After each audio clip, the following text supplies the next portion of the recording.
Nous voulons commencer une série aujourd'hui et traiter de comment sortir de la pauvreté, Et ce que je ferai aujourd'hui sera tout d'abord pour radiographier ce qu'est réellement la pauvreté. On dit que la pauvreté a tué beaucoup de gens, que le paludisme n'a tué, la pauvreté avait ruiné des vies. La pauvreté prive tout être humain de la beauté d'être humain. Il enlève la dignité d'un homme, si c'est dans votre vie. Alors, qu'est-ce que la pauvreté exactement? Qu'est-ce que cela signifie vraiment? Que dit la Bible concernant la pauvreté? Regardez Genèse chapitre 45 au verset 11, qui est le premier endroit où la pauvreté a été mentionnée, en particulier le verset 11. Et là, te nourrirai-je car il y a encore 5 ans de famine, de peur que toi et ta maison et tout ce que tu sois devenu pauvre. À présent, c'était un message que Joseph envoya à son père Jacob par l'intermédiaire de ses frères et dit à mon père que, il y a encore 5 années de famine qui vont arriver sur la terre. Je vous proposerai de venir rapidement me voir en Égypte afin que vous ne venez pas à la pauvreté. Or, c'était la première fois que le mot qu'il utilisait était lié à cet état d'appauvrissement. Venir à la pauvreté. Le mot ici en hébreu est yarash. Mais il y a quelque chose à propos de ce mot, yarash, parce qu'en hébreu, cela mot, yarash est, si vous suivez les lettres hébraïques, ce serait yu, resh, shin. Yu, resh, shin. Vous savez que yu est associé au nom de Dieu, Yahvé. Mais c'est aussi associé à la main, d'accord? Et resh, qui est l'esprit, puis shin. En d'autres termes, le travail de tes mains, qui est lié aux pensées, à l'esprit qui est divisé et est coupé et est séparé. Donc, en d'autres termes, c'est à peu près comme vos pensées et votre main est déconnectée. Vous y venez. Vous arrivez à la pauvreté. C'est ce que cela signifie. Cela signifie qu'il n'y a pas de connexion, une pensée productive qui exprime lui-même, d'accord? Et avec le travail de tes mains, c'est ce que ça devrait être en termes de gagner de l'argent ou d'être prospère. C'est même intéressant. La main passe avant la pensée qui n'est pas juste. Les choses sont déjà échangées, mais c'est censé être la tête qui vient en premier, les pensées bien, puis les mains et alors, cela deviendrait du travail. Et puis, vous suivez ce que vous pensez et soyez productif avec cela. Cela va donner des résultats. Mais dans ce cas, les pensées viennent. Rappelez-vous, l'hébreu se lit de droite à gauche et ensuite c'est shin, qui est divisé, qui est coupe, séparation. Comme les dents. D'accord? Il y a donc une déconnexion entre la main et la pensée. Il y a une déconnexion entre la main et les pensées. Louez Dieu. C'est ça la pauvreté, a-t-il dit, pour que tu ne viennes pas à cet endroit. Mais maintenant, il y a une idée que ce verset particulier portait et je veux. À vous de vous en emparer. C'est important. C'est important. Si vous regardez le contexte du passage, vous découvrez que Joseph disait son père Jacob à venir à un endroit où il y a de la nourriture, où il y a des ressources pour vivre. Et s'ils continuent à rester là où ils sont, c'est la famine.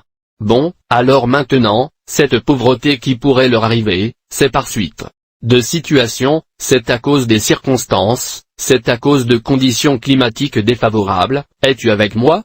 Qui pourrait apporter la ruine à tout ce qu'ils avaient. Maintenant, cela ne signifie pas que Jacob ne travaillait pas dur, cela ne signifie pas qu'il était paresseux parce que la Bible dit qu'il était un homme riche. Homme travailleur et productif. Mais il y a une situation qui est une situation climatique qui pourrait provoquer une telle chose. Louez Dieu. Là, est une autre définition de la pauvreté. Si vous regardez Proverbes chapitre 6 et verset 11, Proverbes chapitre 6 et verset 11, si vous lisez à partir du verset 10, il est dit encore un peu de sommeil, un peu de sommeil, un peu de jointure des mains pour dormir. Ainsi viendra ta pauvreté comme une qui voyage et ton besoin comme un homme armé. Un peu de sommeil, un peu de sommeil, un peu de jointure des mains. Il y a aussi un autre mot. La Bible utilise comme pauvreté. C'est Proverbe 11 verset 24, Proverbe 11, 24.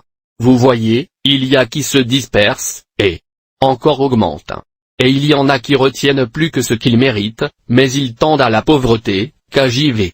Le mot ici est machsor, Mac l'hébreu l'appelle ramak. Machsor, qui est même, Tchet et Sagad et ensuite. Vous avez Resh.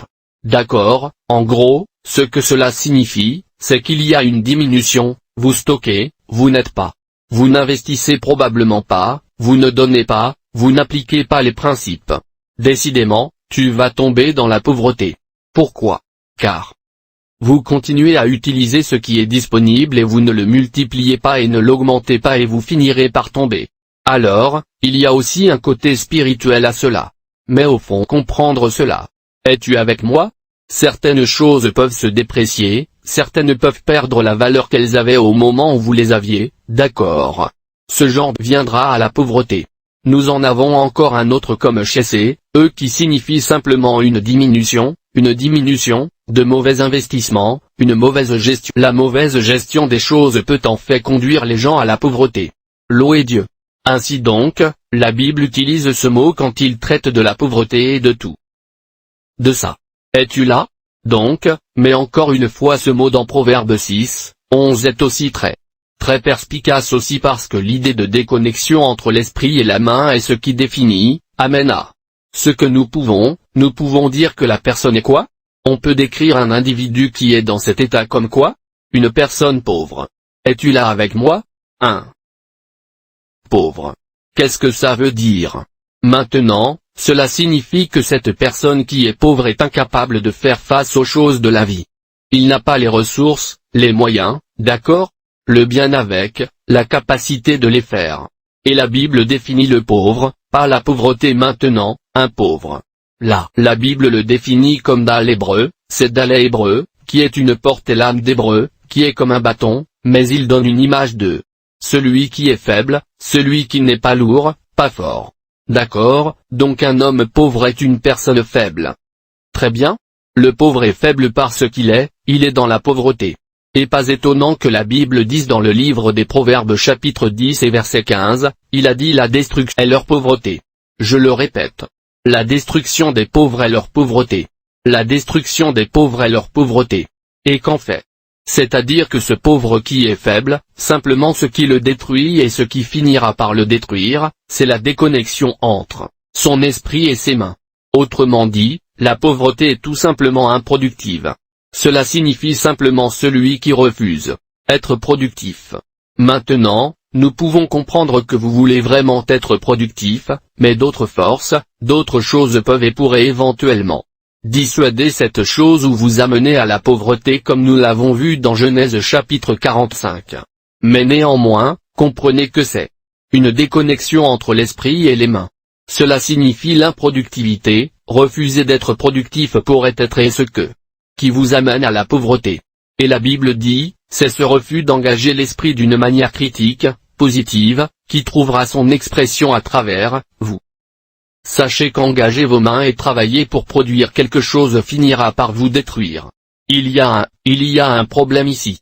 Et s'il y a un problème dans votre esprit, il va y avoir un problème avec les mains parce que les mains vont suivre les pensées, parce que les actions suivent les pensées et parce que vos actions sont pas compatibles avec des pensées positives d'une manière qu'il devrait résoudre le problème de telle manière qu'il ajoute de la valeur et les gens pourraient acheter cette valeur que vous apportez à la table ou payer pour la valeur que vous apportez à la table, vous allez être pauvre. Mais est-il possible que les pauvres sortent de la pauvreté? Absolument. Et c'est pourquoi j'apporte cet enseignement.